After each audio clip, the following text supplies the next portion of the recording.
ఒక సంచిలో 8 తెలుపు బంతులు ఉన్నాయి. వాటిని W అనుకొని, మరియు నలుపు బంతులు ఎన్ని ఉన్నాయో తెలియదు కాబట్టి దాన్ని X అనుకుంటున్నాను.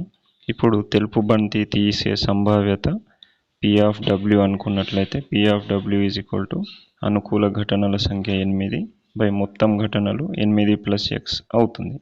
అదేవిధంగా నలుపు బంతిలు తీయగలిగే సంభావ్యత P(B) X/8 + X అవుతుంది. మనకు చెప్పిన దాని ప్రకారం తెలుపు బంతిని తీయడానికి సంభావ్యత నలుపుకు 3 రెట్లు నలుపు బంతి తీసే సంభావ్యత. కాబట్టి మనము P(B) 3 × Pw అని రాయొచ్చు. ఇప్పుడు దీన్ని సింప్లిఫై చేసినట్లయితే X విలువ 24 వస్తుంది. కాబట్టి 24 మన సరైన సమాధానం అవుతుంది.